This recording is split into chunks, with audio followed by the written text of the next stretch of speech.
Muy buenas tardes a todos. Muchas gracias por su asistencia. Soy Ignacio Pérez Soba Díez del Corral, soy académico de número de la Real Academia de Ciencias Exactas, Físicas, Químicas y Naturales de Zaragoza y decano del Colegio Oficial de Ingenieros de Montes en Aragón, instituciones ambas que coorganizan la conferencia de hoy. Esta conferencia es la segunda del ciclo divulgativo organizado por la Real Academia de Ciencias de Zaragoza bajo el lema general Impactos del cambio climático, el reto de la adaptación. El ciclo se estructura en 3 conferencias, la primera que ya tuvo lugar el pasado día 16, dedicada especialmente a los recursos hídricos y a los ecosistemas con ellos asociados, que fue impartida por el doctor en hidrogeología Miguel García Vera. Y dentro de una semana exactamente cerrará el ciclo la tercera conferencia a cargo de la doctora en veterinaria Caridad Sánchez Carmona, académica de número de esta Real Academia de Ciencias de Zaragoza y de la de Medicina de Zaragoza, destinada a analizar los efectos del calentamiento global sobre las enfermedades infecciosas emergentes. Como queda dicho, la conferencia de hoy, que está coorganizada por el Colegio Oficial de Ingenieros de Montes de Aragón, ocupa un lugar, Caridad Sánchez Acedo, perdóname, ocupa un lugar lógico dentro de la estructura del ciclo. Si la primera estaba destinada a analizar los efectos y, sobre todo, nuestra adaptación para contrarrestarlos dentro de los ecosistemas hídricos, y la tercera, la conferencia de la doctora Sánchez Acedo, está orientada hacia la salud humana. Entre medias nos encontramos un hueco lógico que sería el análisis sobre los ecosistemas terrestres y muy especialmente sobre los ecosistemas terrestres naturales y, en el lenguaje tradicional y jurídico español, los montes. Así pues, la conferencia se titula Calentamiento global, ¿habrá más riesgos para nuestros montes? Para esto contamos con un ponente excepcionalmente capaz, Rafael Calama Sainz, doctor ingeniero de montes por la Universidad Politécnica de Madrid, científico titular en el Centro de Investigaciones Forestales del Instituto Nacional de Investigación y Tecnología Agraria y Alimentaria, CIFOR-INIA, desde el año 2006, donde trabajó previamente desde el año 2000. En la actualidad es coordinador del Grupo de Investigación en Dinámica, Modelización y Gestión Forestal del ICIFOR, especialista en modelización forestal, selvicultura y regeneración de los sistemas forestales y en gestión de bosques bajo escenarios de cambio climático, autor de más de 60 publicaciones SCI, de diferentes libros y contribuciones científicas, y ha coordinado y participado en numerosos proyectos nacionales e internacionales, además de ser profesor invitado de evaluación y modelización forestal en la Universidad de Valladolid.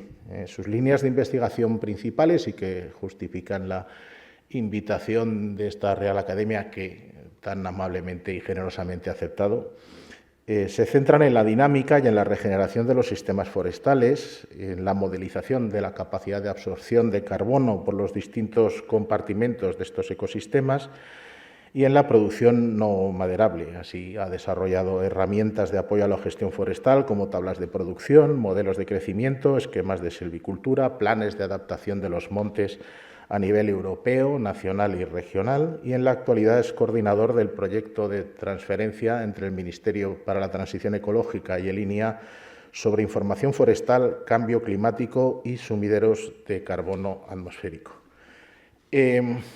Nuestro conferenciante en 2015 escribía que las proyecciones dibujan escenarios que sugieren que a medio plazo grandes superficies forestales se pueden ver afectadas por las nuevas condiciones climáticas. Bueno, Rafa, eso era en 2015.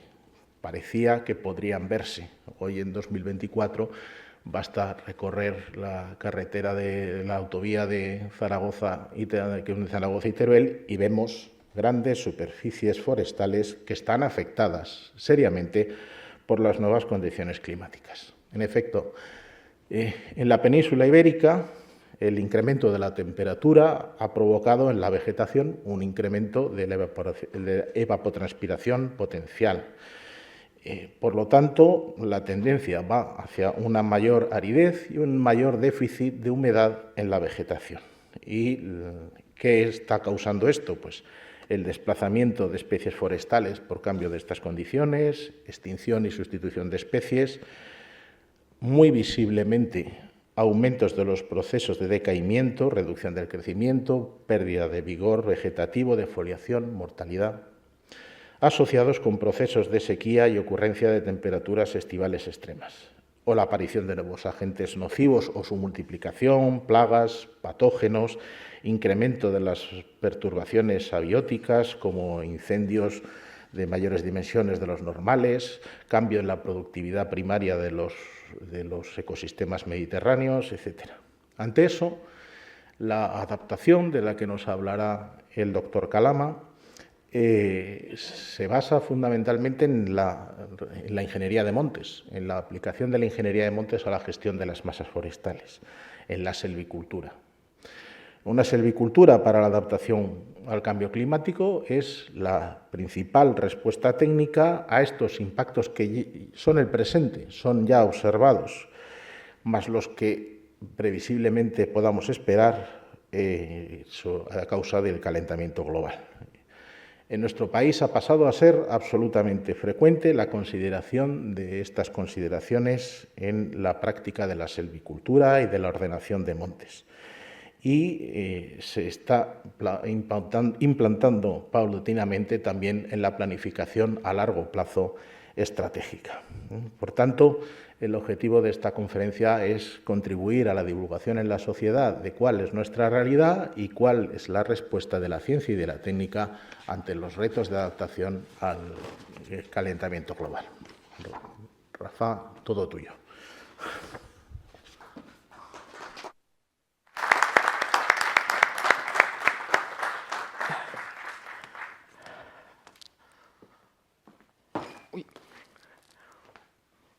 Bueno, pues buenas tardes y lo primero quiero agradecer a las entidades organizadoras de este evento, a la Fundación Ibercaja, al Colegio Oficial de Ingenieros de Montes y a la Real Academia de Ciencias de Zaragoza, pues por haberme honrado con el honor de venir a presentar aquí, dentro de este ciclo de conferencias, pues una serie de resultados o de avances pues de una línea de investigación desarrollada por mí en colaboración con muchísima gente y desde hace pues, bastantes años y pues poder compartirla aquí con todos ustedes.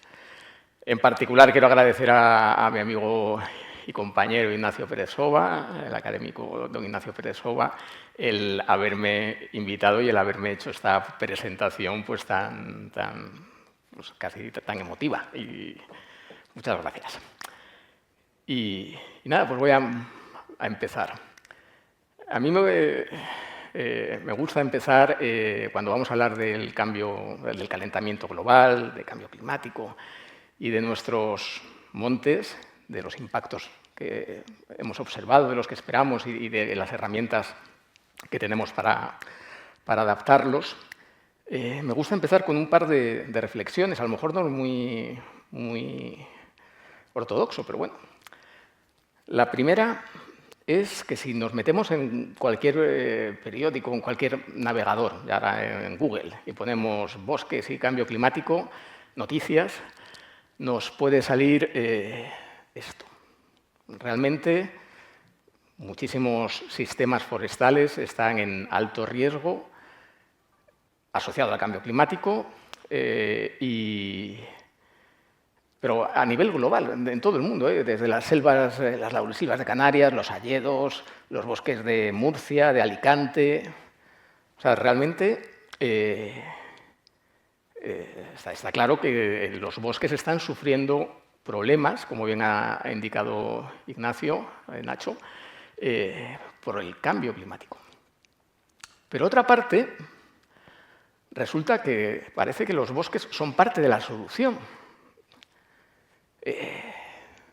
También hay muchas noticias acerca del potencial que tienen los bosques, que nuestros bosques van a ser la solución climática, que van a absorber carbono, van a limpiar el CO2, vamos a plantar muchos bosques, vamos a aumentar la superficie forestal.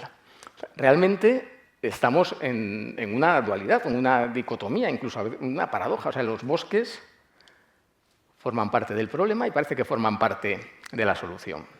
Eso es una reflexión que quiero para empezar la charla. ¿Y de qué vamos a hablar? Pues, bueno, yo quiero empezar, a lo mejor a alguno le parece algo muy básico, hablando de qué son los montes, de qué es un monte y del sector forestal en España, brevemente, y luego algunas definiciones. Hemos oído hablar mucho del impacto, de la adaptación, de la mitigación. ¿Qué es eso del impacto? ¿Qué es la adaptación? ¿Qué es la mitigación? Luego quería presentar algunas evidencias de impactos observados en los montes, justificar por qué tenemos que adaptar los montes, ya lo veremos. En qué consiste la parte de la adaptación planificada. Nacho ya ha avanzado bastante. ¿Qué gestión, qué silvicultura podemos aplicar, qué podemos hacer en nuestros montes para adaptarlos al cambio climático? Luego presentaré un concepto ahora muy en boga en algunos medios, que es eso que se llama tan horriblemente, una traducción horrible del inglés, pero que aquí se ha traducido como gestión forestal climáticamente inteligente. Ya veremos que tampoco es algo tan novedoso, que es algo que a lo mejor ya vamos haciendo más tiempo del que creemos. Y unas reflexiones finales. ¿Qué es un monte? Pues la Real Academia Española lo tiene muy claro. La tierra inculta cubierta de árboles, arbustos, matas o hierbas. Cuando estudiábamos en la Escuela de Ingenieros de Montes, a mí lo que me explicaban de forma resumida es que el monte es lo que no es agrícola ni urbano. Es decir, es casi una definición por negación de lo que no es.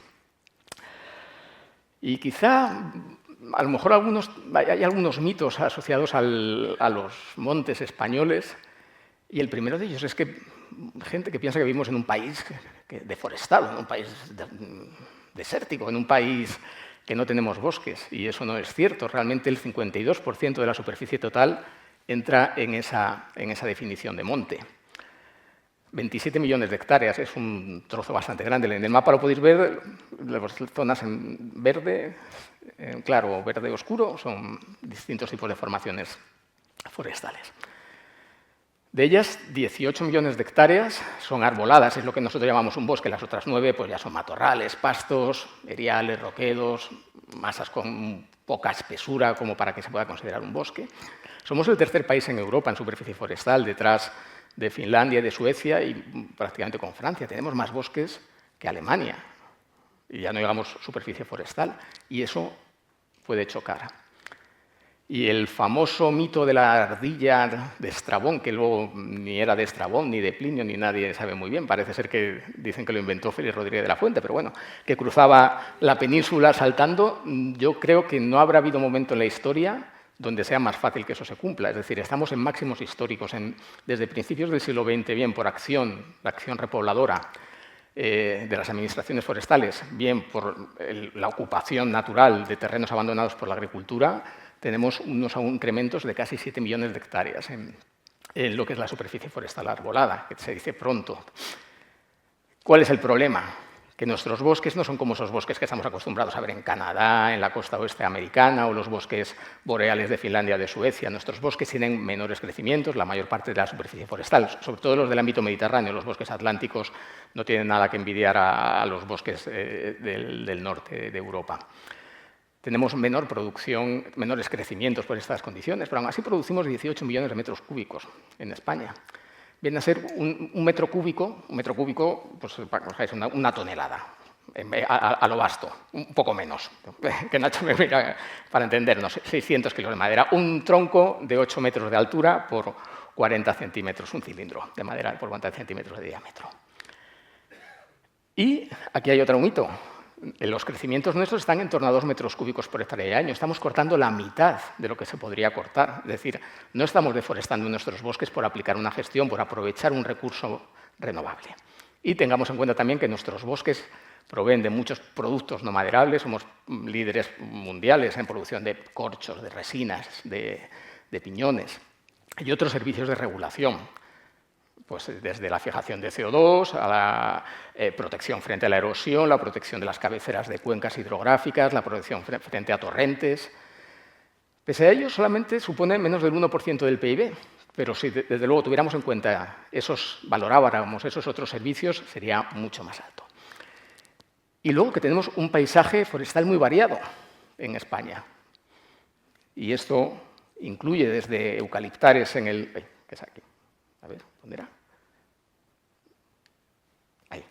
Desde eucaliptares en el norte de Galicia o los bosques de caducifolios, bosques de coníferas en el Pirineo, con su matorral, que también es monte, o esos pastizales de montaña, poblaciones o masas de pinar, los matorrales de la zona árida, o estepares, las dehesas, los matorrales del litoral, es decir, una gran variedad de ecosistemas. Ese es nuestro paisaje forestal. Vamos a pasar a esas definiciones. Vamos a centrar ya un poco en el cambio climático. ¿Qué es el impacto? La RAE lo define como el choque de un objeto contra algo o contra alguien. Pero cuando nos referimos al cambio climático, el IPCC, hablaré un poco, seguro que ya la mayoría de ustedes lo conocen, el panel de expertos internacionales para el cambio climático, lo define como el efecto en los sistemas naturales y en los sistemas humanos, es decir, tanto en vidas, en ecosistemas, en la salud de las personas, en la salud de los animales, pero también en la economía, en sectores económicos, en servicios, en infraestructuras, que los podemos asociar con episodios meteorológicos, meteorológicos o climáticos extremos asociados a este cambio climático. Y debidos a la vulnerabilidad de los sistemas expuestos a estos episodios meteorológicos. Y aquí sí que voy a hablar de dos definiciones que yo creo que son importantes, que es la vulnerabilidad y la exposición.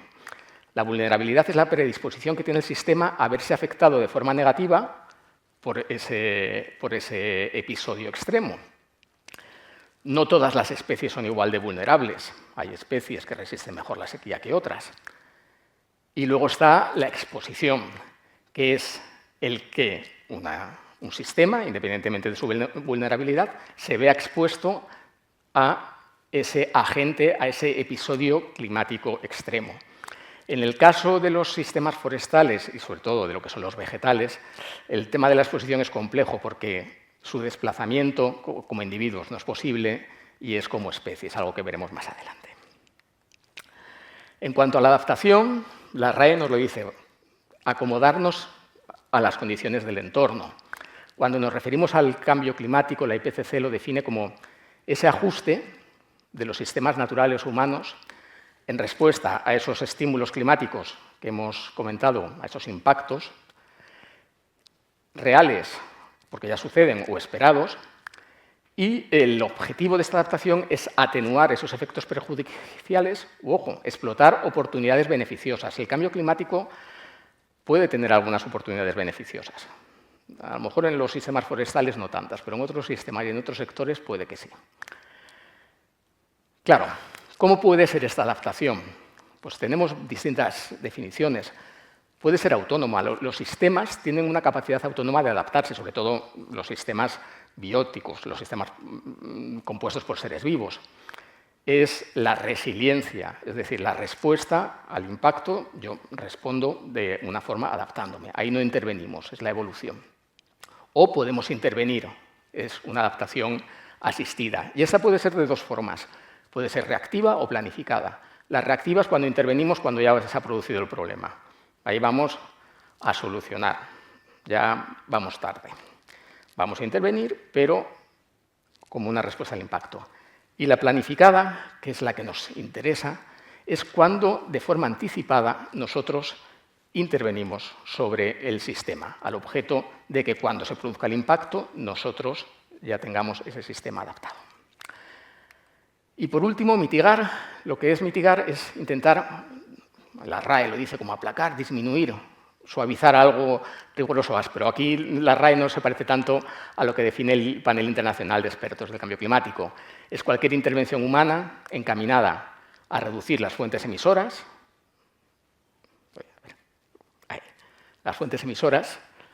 o aumentar la capacidad de absorción de los sumideros.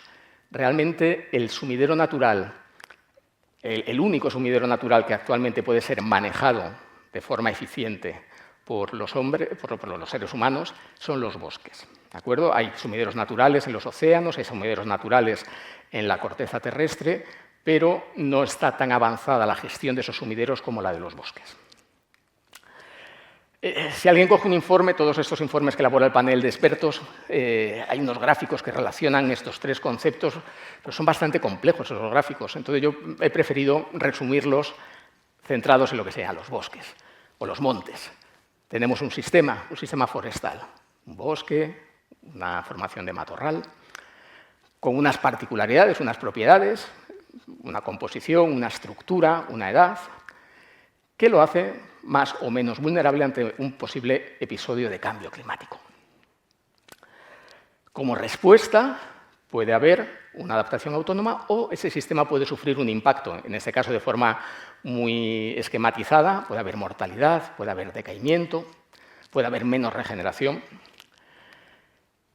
Y además eso tiene retroalimentación, es decir, a lo mejor ese impacto provoca que ese sistema sea más vulnerable a otro agente, por ejemplo, a un fuego, que provocará que el dióxido de carbono vuelva a la atmósfera, con lo cual se retroalimentará el cambio. De aquí tenemos dos posibles políticas. Gestionar para la adaptación, que ya veremos en detalle, pero que lo que nos va a permitir es reducir la vulnerabilidad o la exposición, aumentar la resiliencia. Pero yo quiero aquí enseñar una cosita ahí, pero vamos a obtener algunos productos, unos bienes, lo que ahora se llama los servicios ecosistémicos. Nosotros llamábamos los bienes y servicios. Y, por otro lado, también podemos usar los bosques como herramienta para mitigar el cambio climático mediante otro tipo de gestión, donde mejoraremos la capacidad de fijación de CO2 y tendremos productos que se nos llevarán retenido el CO2 pues a una mesa de madera, a este atril o a este suelo, ya que estará retenido durante mucho tiempo. Y además, tanto una como otra sí que va a contribuir de forma positiva, puede contribuir a mitigar el cambio.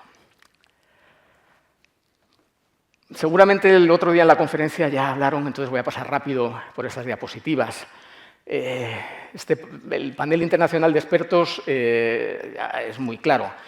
Existen unas evidencias, esta gráfica lo que nos está indicando es con respecto al promedio de 1990 a 2000, perdón, de 1900 a 2000, cómo han ido evolucionando la temperatura media, la anomalía de la temperatura atmosférica terrestre. Es decir, vemos una tendencia creciente muy agudizada desde los años 80 o los años 90, y nos faltan los dos últimos años en esta gráfica, pero ya les aviso que nos vamos a 1,4 grados. Y lo señalan ya como de forma inequívoca, causada por el origen antrópico. Tenemos unos escenarios de futuro donde lo que nos dicen es que los más desfavorables, que son los que vamos siguiendo por ahora, podemos llegar a 4 grados al final. Y tenemos, aunque hay ese acuerdo de no superar los 2 grados, pues estamos yendo por la línea aquí encima, ahora mismo. Todo esto además provoca alteraciones en las precipitaciones, en los regímenes de los océanos. Cualquiera que lea, en cualquier noticia, casi todos los días encontramos. Y esto va a tener un impacto sobre los ecosistemas forestales. Voy a aventurarme y me disculparán, pero bueno, me gustaría presentar pues, algunas tendencias observadas aquí mismo en Zaragoza. Aquí podemos ver. Anomalía de la temperatura media desde 1970 hasta el año 2000 respecto al periodo 80-2010. Esto sería el 0. Pues bueno, vemos cómo crece. En las precipitaciones, pues en el Observatorio de Zaragoza no se ven una tendencia clara. Quizá es verdad que aquí ya estamos en una zona árida y no es donde probablemente esperemos más reducciones. Estamos esperando una tendencia a la mediterranización en zonas donde hay una mayor influencia atlántica. En cualquier caso, si aumenta la temperatura y las precipitaciones se mantienen, lo que va a aumentar es la evapotranspiración, es decir, la transpiración por parte de las plantas y por parte de la evaporación del agua en el suelo. Y eso lo que nos va a llevar es a una mayor aridez. Y esto es algo que lo vemos en Aragón y lo vemos a nivel global. Otros aspectos, por ejemplo, la izquierda, el número de días con temperatura máxima por encima de los 35 grados. También podemos ver cómo ha aumentado esas noches que se llaman tropicales, esos días esas olas de calor, pues están aumentando. Y ustedes que viven aquí, pues seguramente lo sepan. Yo vivo en Madrid y doy fe de que en Madrid también han cambiado mucho estas tendencias. Y luego, por ejemplo, algo bastante relevante, el número de días de nevada. En ese caso he puesto el observatorio de Teruel. Pues se ve una tendencia a la reducción. Todo esto tiene impactos sobre los sistemas forestales, pero sobre otros sectores. Yo pensaba el otro día, pues en una comunidad como Aragón, que el sector del turismo de nieve, de las estaciones de esquí, tiene mucha importancia, pues me imagino que tienen que estar pensando cómo adaptarse a unas circunstancias en las que a lo mejor no pueden abrir tantos días, o la calidad no va a ser tan buena, o la estación la temporada se va a reducir. Pero bueno, vamos a hablar sobre los sistemas forestales y voy a presentar algunos de los cambios observados. El primer cambio, que no es positivo ni negativo per se, es un cambio en la fenología de las especies. Estamos muy acostumbrados a que ahora decimos, están los almendros locos, están los frutales locos, brotan cuando no les corresponde. Se observa, y esto con evidencias científicas, un adelantamiento claro en el momento en el que emergen las hojas, en el momento en el que caen las hojas, siempre en las frondosas, con lo cual hay un alargamiento del periodo de crecimiento, se adelanta la floración, se adelanta la fructificación.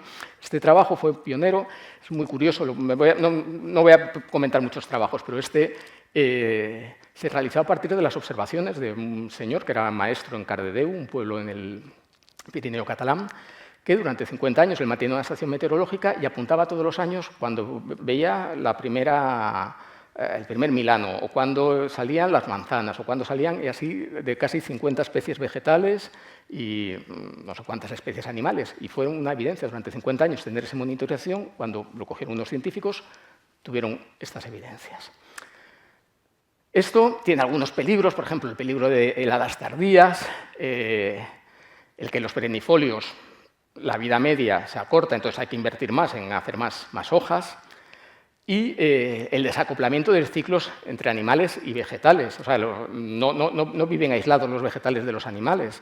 Entonces, un animal que dispersa la semilla o que poliniza, si la flor emerge antes y el animal no tiene su ciclo alterado, pues ahí hay un desacoplamiento que puede tener consecuencias muy graves.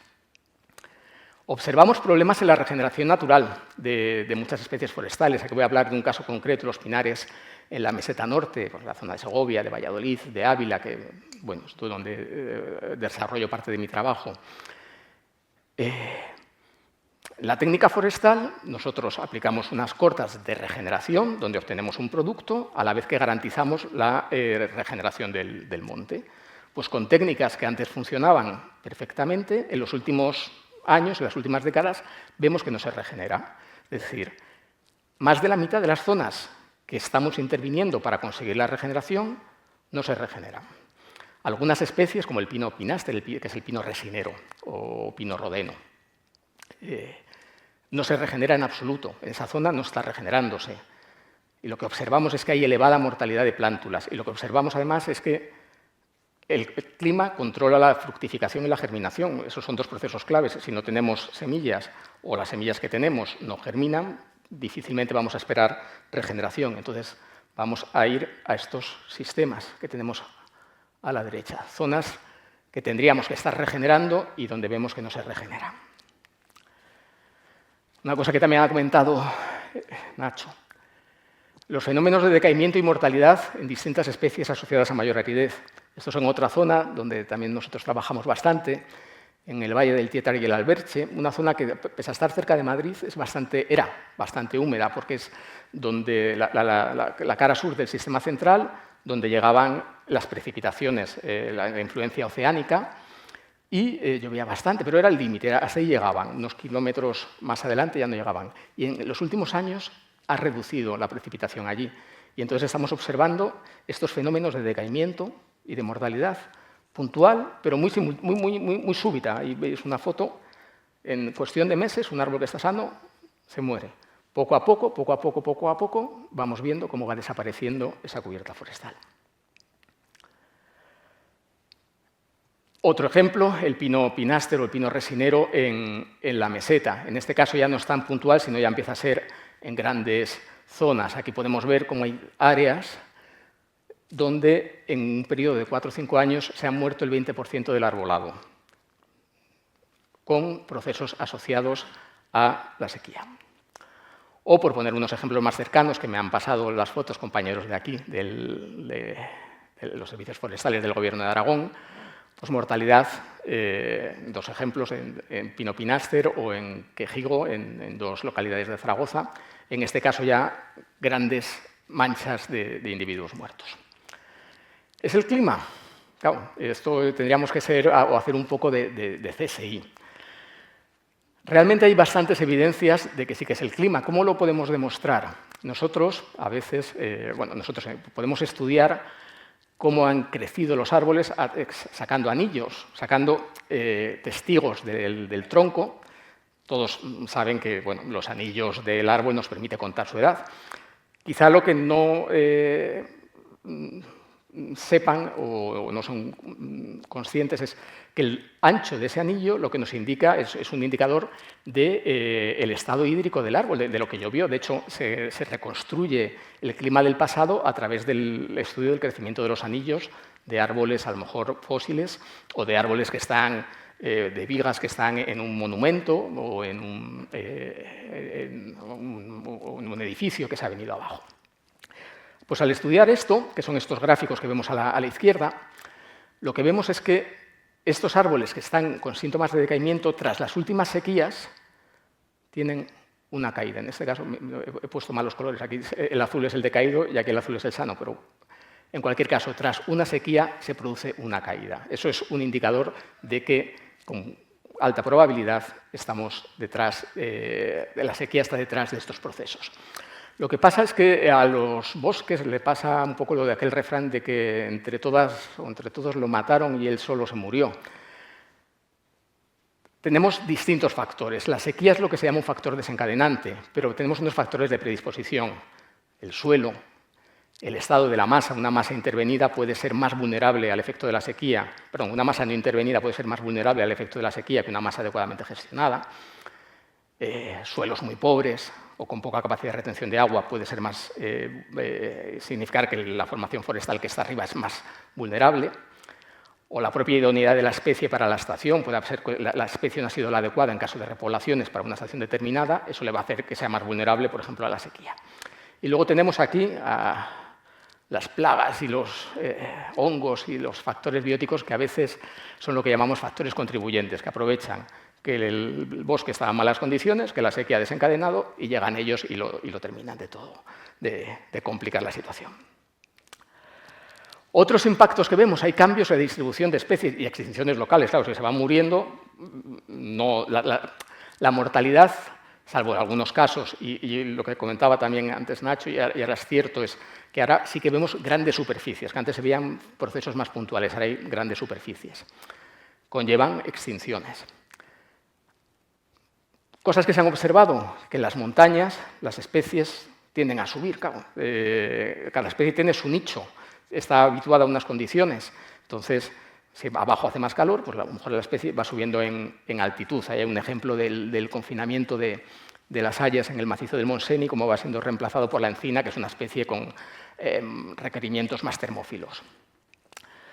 Pero cuidado, porque lo que pongo en la derecha es un episodio de colonización reciente de pino silvestre en lo alto de la Sierra de Cebollera, en Soria, y que mucha gente dice, esto es por el cambio climático. Bueno, también es porque antes se pastoreaba y había rebaños inmensos y ahora no los hay. ¿De acuerdo? Ahí hay que tener mucho cuidado a veces en atribuir al clima, no todo es cambio climático, o no cargar todo contra el cambio climático, cuando a veces también hay procesos asociados al cambio global y está todo muy relacionado. Sí que es cierto, lo que comentaba, que con ese cambio del clima lo que hay es un cambio esperado en el área óptima de las especies. Aquí pongo un ejemplo del pino silvestre.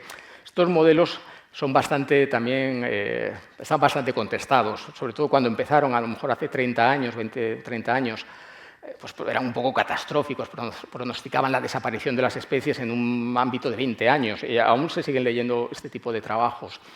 Realmente lo que cambia es el hábitat idóneo. Tú, si no estás en tu hábitat idóneo, pues vas a ser más vulnerable, vas a tener un factor de predisposición a la ocurrencia de otros posibles eventos. Y luego sí que se observan sustituciones. El pino resinero del que hablaba en la meseta castellana está siendo sustituido por el pino piñonero, que a su vez en el sistema central está siendo sustituido por la encina. O el pino pinaster, el pino resinero, en otras zonas está por el pino carrasco, y el pino resinero que está siendo sustituido en el sistema ibérico sustituye al pino silvestre. Es decir, se están moviendo. Aquí, ¿cuál es el problema? Que puede haber zonas donde ya no haya especies arbóreas que lo sustituyan. Entonces, la siguiente especie ya es un matorral. Y eso supone una pérdida, en algunos casos puede suponer una pérdida en la calidad de los servicios que nosotros recibimos de los montes. Hay cambios en la productividad. Les hablaba antes de los anillos. Pues claro, si llueve menos, crecen menos los árboles, se produce menos. Y además hay un efecto retardado, porque hay menos acumulación de reservas. Entonces, no solo crece menos el año de la sequía, sino que crece menos los años siguientes. Esto hay un concepto, que es lo que pongo a la derecha, muy usado por los forestales, que es el índice de calidad de estación o el índice de sitio, que es un indicador de la productividad potencial. Pues desde los primeros modelos que se definieron en los años 60, hemos visto que en la actualidad ha habido un desplazamiento hacia 1 o 2 valores del índice de calidad de estación. Eso traducido para que lo entendamos todos, es que la productividad potencial de esos sistemas forestales, de esos montes, es mucho menor en la actualidad de lo que era. Y las simulaciones que hemos realizado para algunos ecosistemas se ve, por ejemplo, que estos son escenarios climáticos. Este es en el que parece que estamos yendo, este es uno más benigno y esto sería el clima actual. Esto es para la provincia de Valladolid.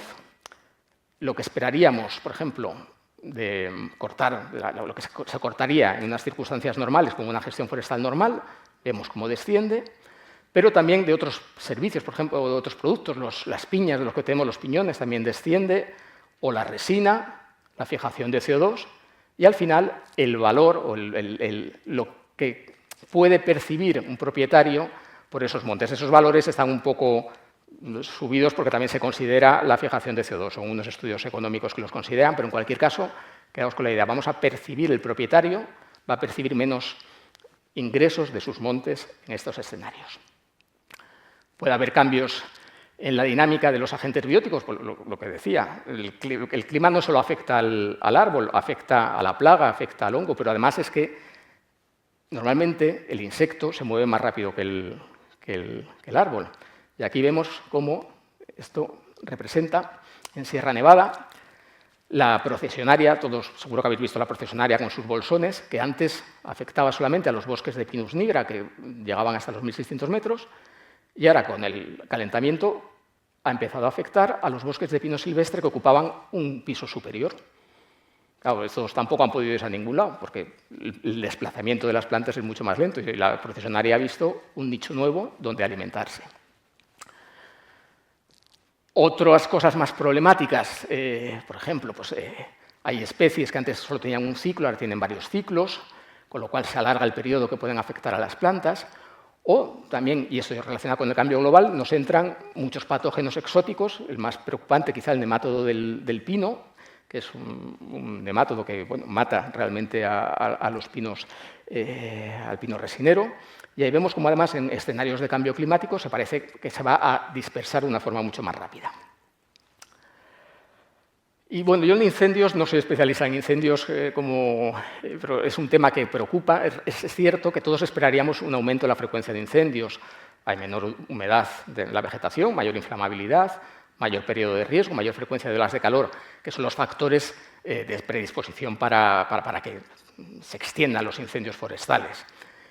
Incluso ayer mismo salió publicado en Nature, seguro que conocen Nature, que es como la revista paradigmática donde cualquier investigador quiere publicar, que te dice que el área quemada se va a incrementar y está explicado por el incremento, en la superficie quemada está explicado por el cambio climático. A mí me sorprende que veo mucho apellido nórdico entre los autores y no veo ninguno de los países, por lo menos del ámbito mediterráneo, que están más afectados, pero bueno, son cosas que pasan. Realmente, cuando uno ve las estadísticas, no puede llegar a grandes conclusiones, porque los incendios es un tema muy complejo. Intervienen otros factores. Realmente, nosotros ya estamos, o los servicios forestales, o la administración ya está adaptada a los incendios. Tenemos unos servicios de extinción extraordinarios, unos servicios de detección. Pues eso seguramente ha provocado ese descenso en en el número de incendios. Hay otros problemas también, las paradojas del incendio, que al no apagar los incendios se acumula la biomasa y cuando hay un incendio puede aumentar, puede ser de mayor virulencia. Pero realmente yo creo que es complicado y merecería a lo mejor toda una conferencia por un especialista el tratar este tema de la relación entre fuego y cambio climático. Quizá es de los aspectos más complejos. Y no solo afecta a los árboles, ya hemos visto, puede afectar a los insectos, puede afectar hasta a los matorrales. En este estudio lo que se ve es cómo se reduce la producción primaria neta, lo que fotosintetizan matorrales del ámbito árido, que se supone que son los que están más adaptados. Eso, si se extinguen, ahí ya sí que no vienen nada las piedras. Y en sequías extremas vemos cómo se reduce su crecimiento. También cómo cambian el área de distribución de las especies. Hay todo un atlas a nivel elaborado por el Ministerio, cómo todas las especies se pueden cambiar, o la diversidad fúngica, todo. Realmente el monte como un todo se va a ver afectado, no solo los árboles, sino los distintos elementos y componentes. Y ahora, esto es lo que hemos observado o lo que intuimos que va a pasar. Realmente todos los escenarios climáticos van a peor, con su grado de incertidumbre. Yo creo que aquí es importante destacar lo de la incertidumbre.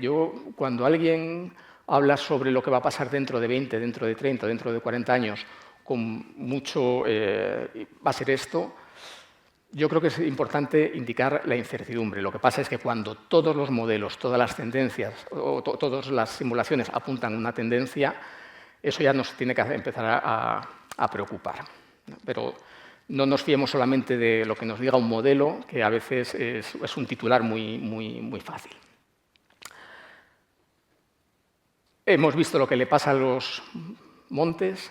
Vemos que si todo sucede como tememos, puede ir a peor. Todas se van a agravar estas cosas que hemos visto. Se me ha olvidado, cuando hablaba lo tenía a punto y se me ha olvidado, pero cuando hablaba de los cambios en la calidad de estación ponía, ¿y qué pasa en los bosques boreales? Los bosques boreales, los productores de madera se están frotando las manos, porque ahí aumenta la temperatura, el agua no es un factor limitante, tienen periodos vegetativos más largos, producen más madera, esos bosques. A lo mejor a medio o a largo plazo tienen otros efectos, pero ahora mismo, en su caso, esos índices de calidad de estación están yendo a más. Es decir, no para todos el cambio climático tiene un efecto negativo, ni para todos los sectores, ni para todas las zonas. Eso es algo importante destacar. Lo que pasa es que nosotros estamos en el lado que parece que sí que, por lo menos el sector forestal, que sí que vamos a sufrir. ¿Y por qué tenemos que adaptar? Voy a hablar un poco, antes de presentar las medidas de adaptación, ¿por qué tenemos que adaptar? ¿El cambio es un fenómeno nuevo? Pues aquí pongo una serie de gráficas donde se representan distintas... ¿Qué ha pasado con el clima en el pasado? La de aquí es la más conocida, ¿vale? Esto es un poco antigua, pero para haceros la idea está por aquí, ¿vale? Esto es lo que ha pasado en los últimos 2000 años. Aquí tenemos algunos periodos.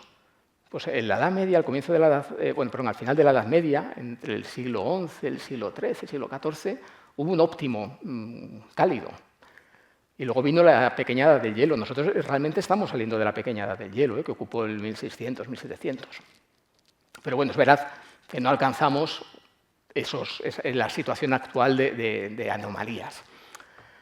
Pero ya si nos vamos un poco más para atrás, vemos que al salir de la última periodo glacial, hace 6.000 o 7.000 años, hubo un episodio, un óptimo climático. Bueno, ese sí que puede ser más o menos del orden.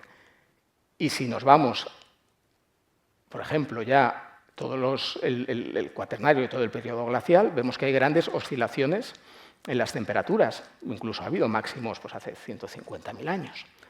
Y ya, bueno, si nos vamos a épocas jurásicas o épocas arcaicas, teníamos temperaturas mucho más elevadas en el Eoceno, temperaturas por encima de 10 grados de las actuales.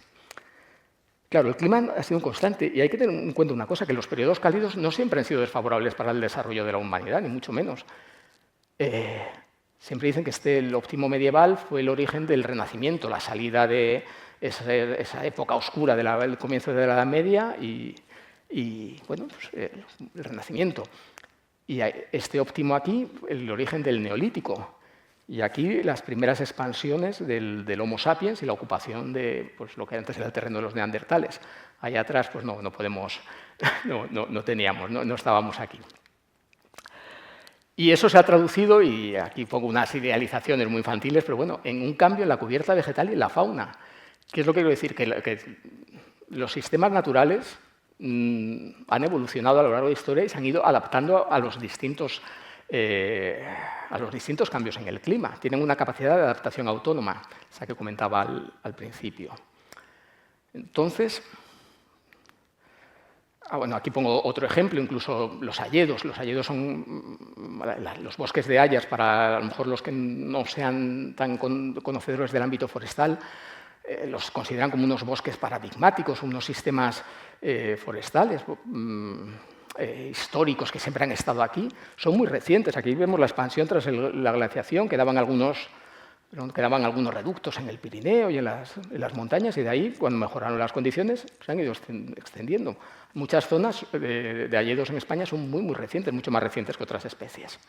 Es decir, y ahí no ha habido intervención humana. Los sistemas vivos y los sistemas forestales en concreto, los vegetales se pueden adaptar, tienen una capacidad de adaptación autónoma, se pueden mover despacio, pero se pueden mover tanto en altitud como en latitud, como respuesta a esos cambios climáticos. Pueden encontrar micrositios más favorables, a lo mejor en un suelo muy seco no va a desarrollarse una especie, pero en una vaguada sí que se va a conservar. Las especies que estén mejor adaptadas a las condiciones sobrevivirán, otras pues irán extinguiendo, irá habiendo un cambio. Ahí hablamos de las especies que tengan mayor plasticidad fenotípica. ¿Qué es la mayor plasticidad fenotípica? Pues es muy relacionado con la anterior. Las que tengan más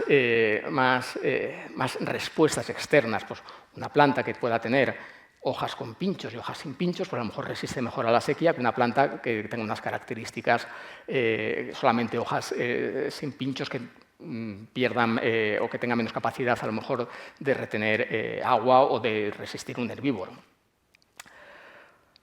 Aquellas poblaciones con mayor diversidad genética, si tenemos muchos genotipos, pues alguno habrá que se adapte. Eso nos pasa como nosotros. Cuanto mayor variedad tengamos, mejor vamos a poder, o alguno habrá que responda mejor, otros que peor.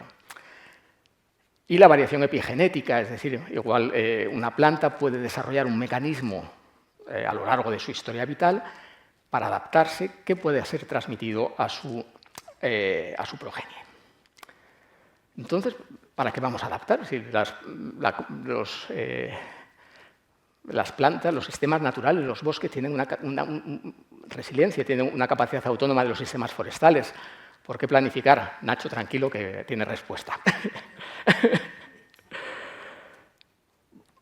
Claro, y aquí yo me pregunto, alguien podría decir, estamos frenando la evolución natural, dejar que los bosques evolucionen. Bueno, hay dos razones. Yo lo primero presento la razón moral, es decir, está claro lo que os decía del IPCC, hay una evidencia inequívoca de que nosotros somos los responsables del cambio climático.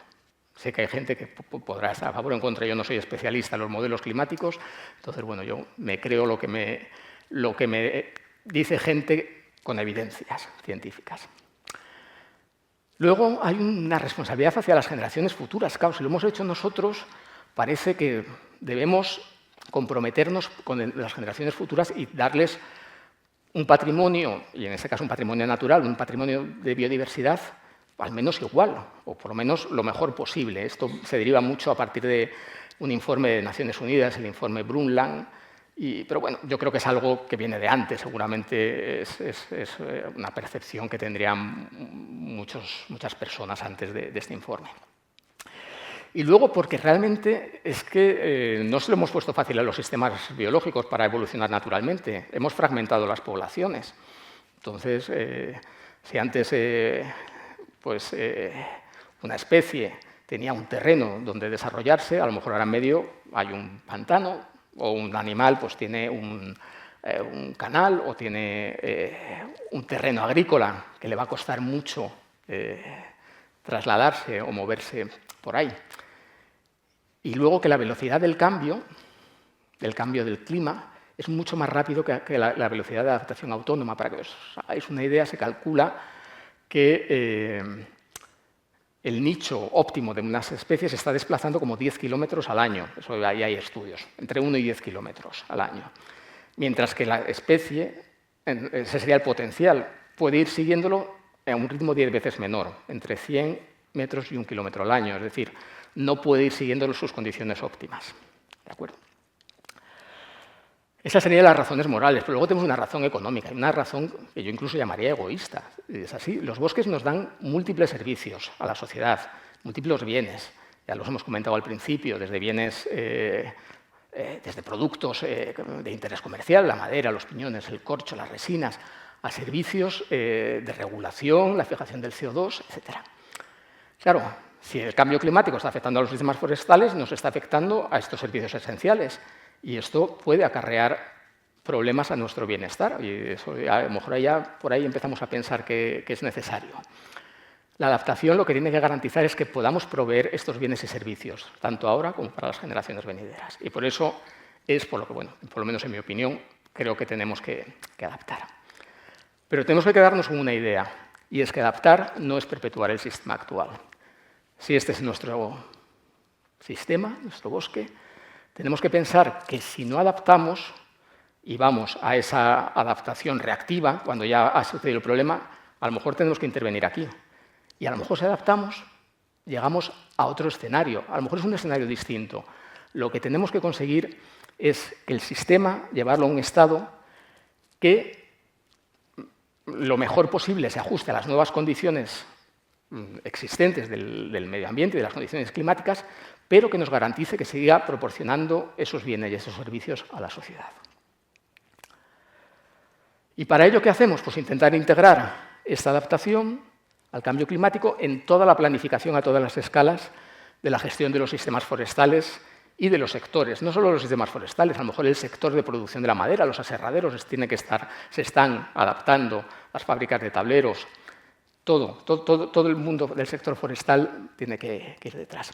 Pero centrándonos en los sistemas forestales, realmente lo que vamos a tener que hacer es... Tampoco hay muchas cosas que se puedan hacer, ¿eh?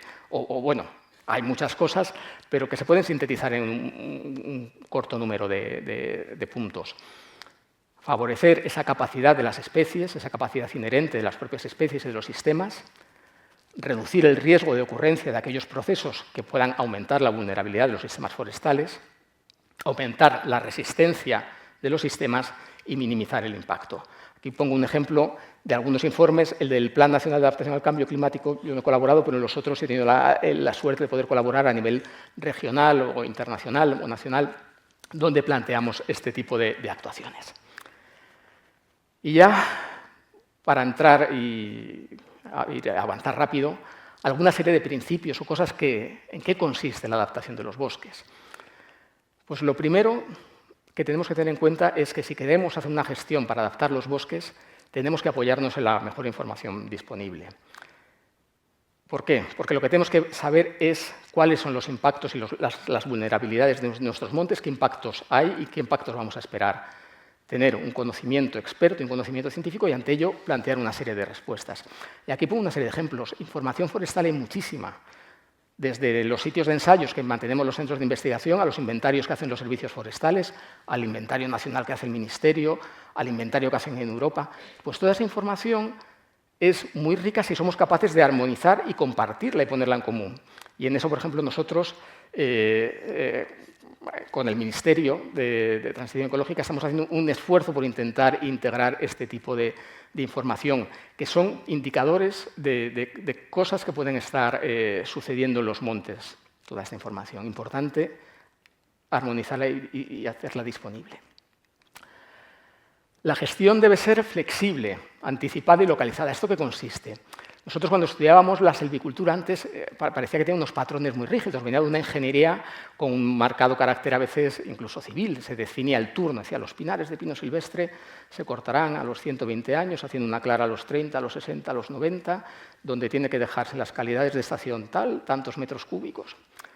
¿Qué es lo que sucede? Lo que pongo en este gráfico. Claro, han cambiado las condiciones, entonces si nosotros queremos ir aquí y las condiciones han cambiado, a lo mejor es muy difícil llegar aquí y nos mandan aquí. Es decir, lo que tenemos es que ser capaz, si esta es la evolución de un rodal forestal en el tiempo, de, a través de, por ejemplo, los planes de gestión o planes de ordenación cada cierto tiempo, cada 5 o 10 años, ir moviendo la gestión al objeto de llegar a un estado que a lo mejor no es el original, pero es el que nos va a permitir obtener el mayor número de esos bienes y servicios que demandamos a los bosques. Luego, no tiene sentido hacer una planificación a 100 años cuando tú estás en un sistema forestal que prevés que se va a quemar o que va a haber un decaimiento por sequía cada 20 años. Tienes que incluir ese impacto en la gestión, hacer una evaluación continua y tener un plan de contingencia, un plan B. ¿Qué voy a hacer si llega ese impacto? Aquí pongo un ejemplo, que es algo muy habitual ya, incluir pues, mapas de riesgo de incendios en los planes de gestión. Decir, pues que esta zona es muy probable que se me queme. Y luego, no ir a recetas generales, ya que es fundamental el papel de los técnicos de los servicios forestales. La gestión forestal no se puede realizar desde un ordenador con inteligencia artificial generando tablas de Excel. Cuando está ahí el técnico, a lo mejor cosas como un inventario no es tan importante como el decir, pues aquí en este punto hay que hacer esto determinado. Nosotros, ¿cómo apoyamos desde la investigación? Pues con el desarrollo de modelos. Nosotros estamos desarrollando modelos que nos permiten simular con la gestión, con el clima actual y la gestión actual y con el clima futuro y una gestión distinta, la producción de distintos, por ejemplo, en este caso, pues para diferentes escenarios de madera, de otros productos, desarrollando modelos espacialmente explícitos que nos indiquen ante un escenario climático pues, cuánta madera va a crecer aquí o cómo van a ser los crecimientos o qué decaimiento se espera, o proporcionando herramientas de gestión. Un tercer principio es intentar imitar y aprovechar los procesos naturales. Aquí, por ejemplo, hay un concepto que es la migración asistida.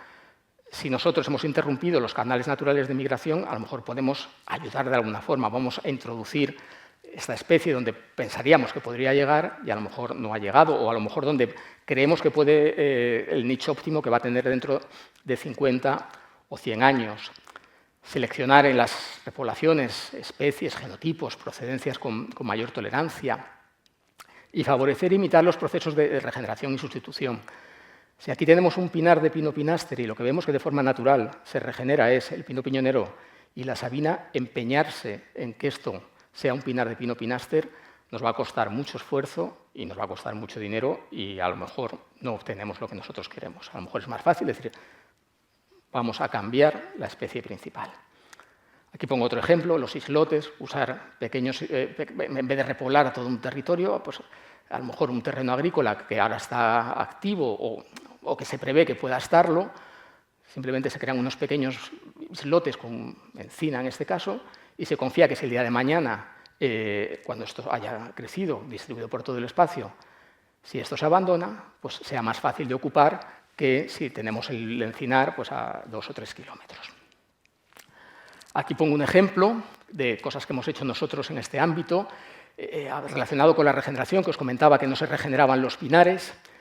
Bueno, lo que vimos es que el método tradicional, que era una corta hecho con 2 tiempos, en la que se corta la mitad de los árboles más o menos y se espera que se regenere, pues fallaba y nosotros estudiamos, en colaboración con los técnicos, en este caso del Servicio Territorial Forestal de Valladolid, bueno, plantear una nueva propuesta de cortas donde, siguiendo la dinámica de que es que el regenerado se establece debajo de las copas, pues ir a unas cortas más graduales. En vez de cortar en 2 tiempos, cortar en 3, 4, 5 tiempos, garantizando una protección a las plantas, un sombreo en los primeros años, que habíamos visto que era donde estaba el cuello de botella en esa mortalidad. Y bueno, pues esta es una foto de la que estoy muy orgulloso, pues bueno, vemos que está funcionando. A mí me gustan estos ejemplos porque nosotros los aplicamos el ensayo a la vez que el Servicio Forestal lo aplica a gran escala. No esperan a que nosotros tengamos resultados que siempre se pueden retrasar 20 años, ellos lo van probando también y nosotros ya vamos teniendo evidencias que ellos luego pueden ir adaptando la gestión. Otro principio es intentar aumentar la diversidad. ¿Por qué? Porque cuando mayor rango de condiciones tengamos, o mayor diversidad tengamos en el sistema forestal, podremos enfrentarnos a un mayor rango de condiciones. ¿Y qué podemos cambiar en los sistemas forestales? La específica. Se ha estudiado y se ha demostrado que las masas mixtas, es decir, las que hay distintas especies, son más resilientes y más resistentes a la sequía que las masas monoespecíficas o masas compuestas por una sola especie. Otra cosa es que no todas las estaciones permiten soportar una masa mixta. Lo mismo con las masas irregulares. Se ha comprobado que existe una diferente vulnerabilidad según la edad. Entonces, si nosotros tenemos una masa coetánea, una masa regular es una masa en la que todos los individuos son de la misma clase de edad, y viene un agente que es precisamente al que esa clase de edad es muy vulnerable, morirán todos los individuos. Si tenemos una masa irregular, pues habrá algunos que sobrevivan, a lo mejor los más viejos, y los más jóvenes se mantendrán. Diversidad genética, lo que hablaba antes. Si tenemos un gran pool, una gran variedad de genotipos, alguno habrá que pueda, o un conjunto de genotipos podrán resistir a las condiciones. O heterogeneidad de esa escala de paisaje, es decir, vamos a diversificar el monte. Y esto lo podemos hacer de distintas formas. Nosotros, por ejemplo, tenemos ensayos de plantaciones de enriquecimiento bajo cubierta, hacemos seguimiento en repoblaciones que hace la Administración con masas mixtas y ve que hay un efecto positivo, o planteamos la transición, estudiamos la transición mediante un sistema de cortas y aprovechamiento de la madera hacia estructuras de masa irregular. Es decir, vamos a buscar un bosque con mayor diversidad estructural. Me vais a permitir que beba un poco de agua.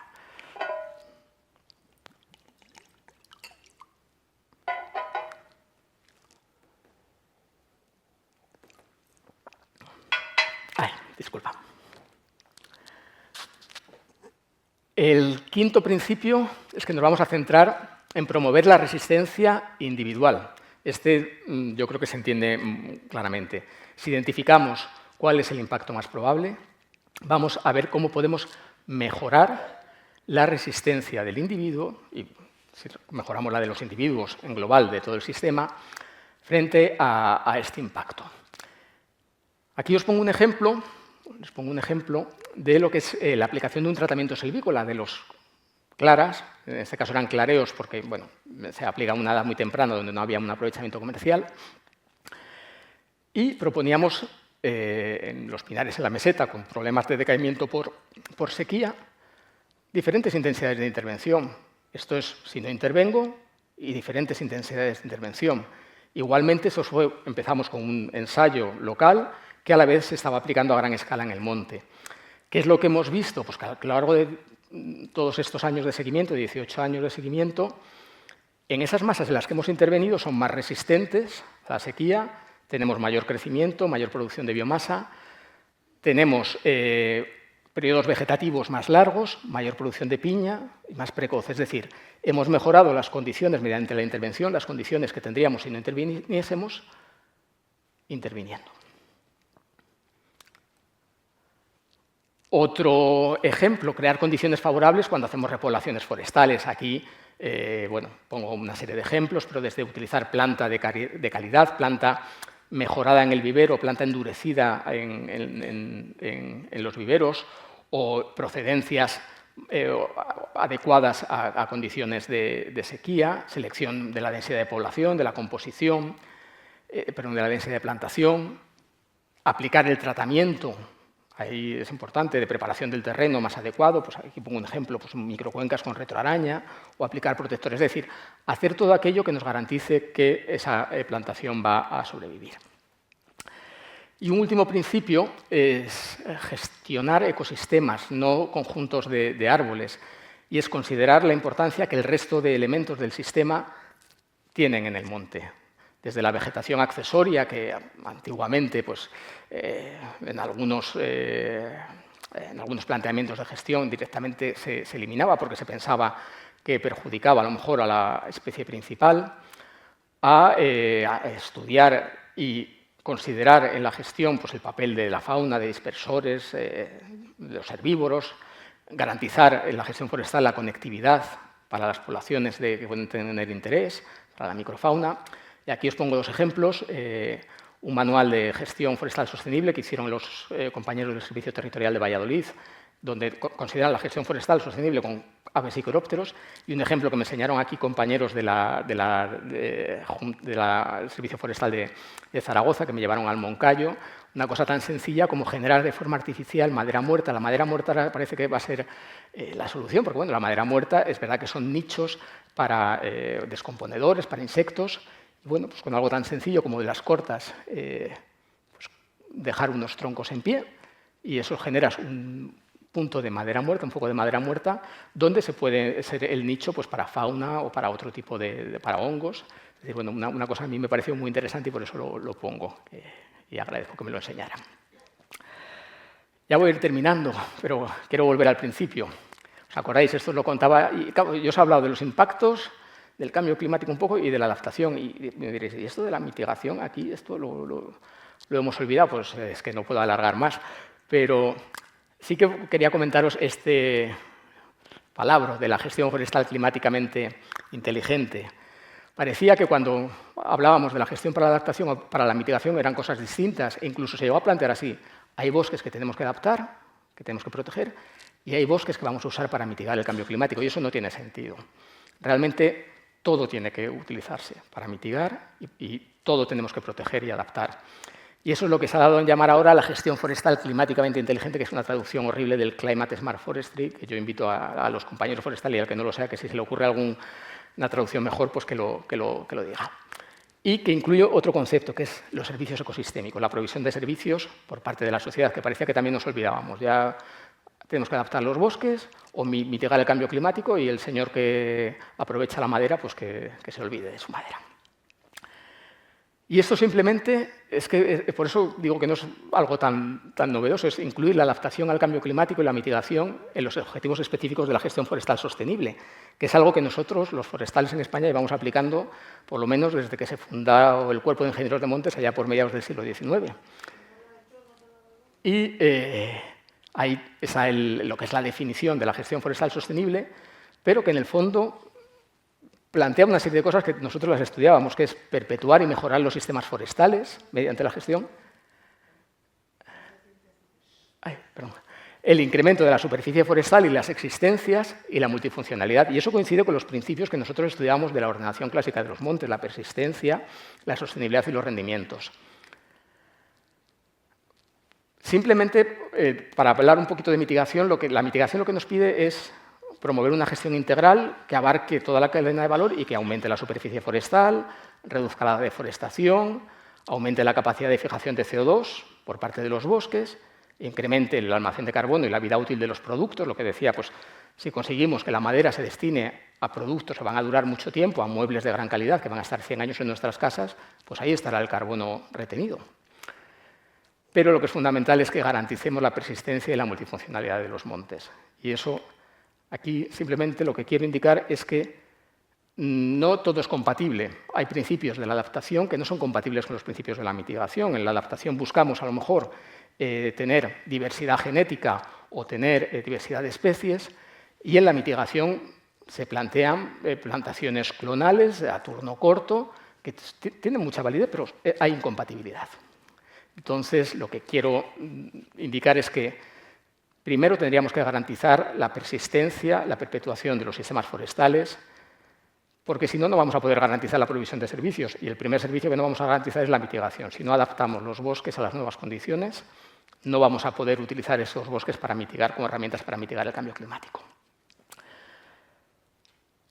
Y aquí hay un concepto que a mí me gusta mucho, que es el del manejo adaptativo, también otro nombre que viene del inglés, pero yo creo que lo importante es intentar convertir el monte en un experimento global. Y yo mi trabajo, yo soy investigador, yo hago experimentos a pequeña escala, la que podemos hacer, pero cuando colaboramos con los servicios forestales ves que ellos plantean cosas a gran escala y nosotros ahí podemos aportar mucho.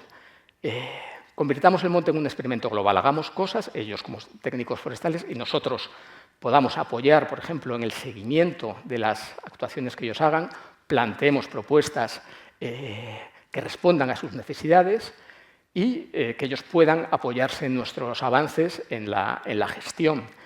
Y aquí pongo, por ejemplo, pues un ejemplo de un monte en Valladolid, donde se plantea una gestión dejando rodales sin intervención para estudiar qué es lo que podía pasar. O una cosa, bueno, que estamos en fase de planteamiento aquí con los compañeros de Zaragoza, que ellos han hecho unas cortas, probando distintos sistemas de cortas en Ariza, en masas del Pino alepensis, y bueno, pues estamos viendo a ver si nosotros podemos plantear un ensayo donde podamos evaluar qué es lo que están haciendo. Bueno, lo tenemos pendiente, espero que podamos desarrollarlo. Y ya para terminar, una reflexión final. ¿Están en mayor riesgo nuestros montes? Pues sí, realmente el calentamiento global supone un riesgo añadido para nuestros sistemas forestales. Bueno, es lo que he intentado explicar yo. Pero bueno, yo, a lo mejor cuando Nacho al principio comentaba lo que había escrito yo en 2015, yo creo que ahora soy un poquito más optimista, quizá porque, bueno, es que no nos queda más remedio. A ver, tenemos mucho riesgo, y lo que decíamos, y cada año peor, y lo que antes eran procesos de mortalidad puntual, ahora son laderas enteras que se nos van. Pero bueno, yo quiero apuntar por lo menos algunas razones para el optimismo. Estamos en la época con la mayor superficie forestal y arbolada de los últimos siglos. Poco a poco vamos teniendo herramientas para adaptar estos sistemas forestales. Y aquí una cosa que es importante, se empieza a ver que el sector forestal es una solución a la crisis climática, y no lo vemos los forestales, que nosotros lo íbamos viendo de siempre, ¿qué vamos a hacer? No hemos visto otra cosa. Lo empieza a ver la sociedad y lo empiezan a ver las empresas. Y aquí el problema es que cuando hay dinero, bueno, el problema o el tema es que cuando hay dinero, la gente se empieza a preocupar y ve que hay una solución. Entonces, esto es una oportunidad, vamos a aprovecharla. Parece que vamos, por una vez en la vida, vamos con el viento detrás.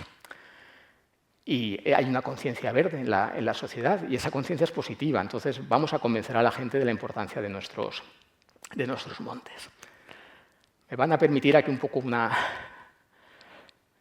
¿Qué montes están en riesgo? Aquí pongo dos cuadros preciosos yo no soy muy especialista en arte, pero bueno, me han parecido bonitos. El principal riesgo de nuestros montes es que pensemos que son piezas de museo, y entonces que los queramos conservar como están. Nosotros vamos ahora al monte y lo vemos. Y cuando vayamos dentro de 10 años, el monte va a ser distinto. A lo mejor nosotros no nos damos cuenta, pero va a ser distinto. Y cuando alguien vaya dentro de 100 años o cuando fue hace 100 años, el monte era diferente. No podemos pensar en perpetuar la situación actual. No podemos pensar en que los montes no se puede intervenir, que no se puede obtener un beneficio, que tiene que ser algo que están ahí para todos. Están para todos. Primero para su propietario, que obtiene los beneficios, pero es verdad que da muchos beneficios a la sociedad. Pero para obtenerlos tenemos que intervenir en esos montes. Los montes que menos riesgo van a estar, porque en riesgo van a estar todos, porque apliquemos una gestión para la adaptación no significa que no se nos vayan a morir. Eso, bueno, pues habrá menos probabilidad o estarán más protegidos, pero no tenemos soluciones mágicas. Pero desde luego que unos montes vividos, unos montes aprovechados, unos montes gestionados y unos montes que sean percibidos como útiles para la sociedad, incluso unos montes que generen conflictos. O sea, pues a lo mejor hay un conflicto de usos pues entre un ganadero y un propietario. Bueno, las cosas que generan conflicto es porque son interesantes. A lo mejor un monte que no interesa va a estar abandonado y puede ser un gran candidato a exponerse al riesgo del clima, ya que lo perdamos y perdamos los servicios que potencialmente nos podía proveer. Y nada más, con esto termino. Quiero agradecer pues a todos ustedes por su paciencia y por haberme invitado también a estar aquí. Y también quiero agradecer pues, a mis compañeros que, bueno, aquí he venido a contar algunas ideas, pero que son fruto del trabajo de muchos años con un equipo. Y pues muchas gracias.